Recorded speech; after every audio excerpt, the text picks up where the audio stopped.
So ito mga kabosa, may papaya na tayo, may sili, may red onion, may garlic, may ginger, at saka yung main dish natin ay chicken.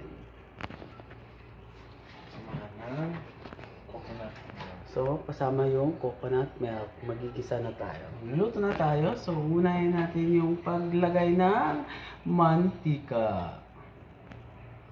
Salamat, at saka hintayin natin ng kumulo. So pagkatapos ng uminit yung ating kawali, may kasama na mantika, ilalagay na natin yung mga panggisa. Ito ay red onion, at saka garlic, at saka ginger.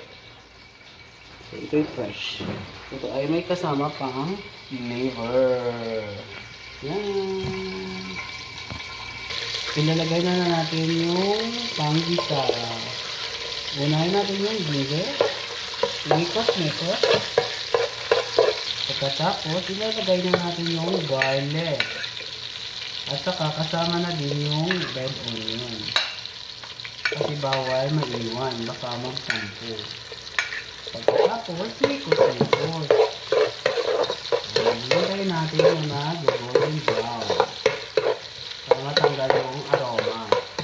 So, lagyan na natin ng patis para lumabas ang lasa. Patis. Lagyan natin ng patis. Mekos. Isunod na natin yung chicken, fresh chicken from the poultry. Imekos ulit. Parang iprituin natin ng konti. At saka takpan. Hintayin natin na kumulo. After 48 years, bubuksan na natin.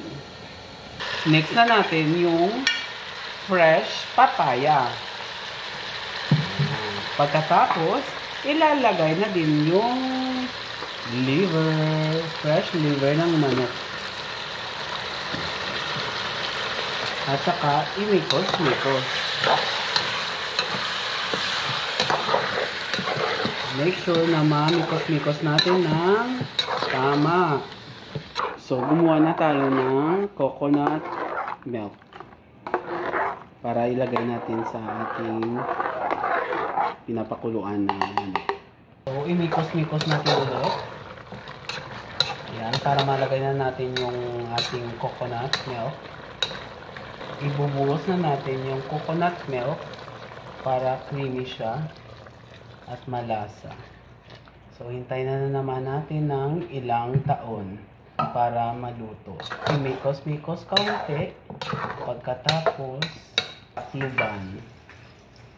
Takpan na ulit at hintayin na kumulo mga kabos. For how many years? 10 years. Yan. So, lahat ay nilagyan na namin ng seasoning at saka para masarap. Lastly, yung nilagay natin ay coconut powder para magiging creamy mga kabos.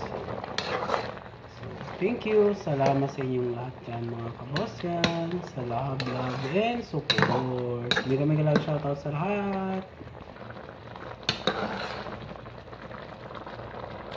Yan. Huwag ko nang ilagay sa plate kasi hindi na ako magpi-plating. Ito na. Yan na yan. Maraming salamat again. Hanggang sa muli. Paalam.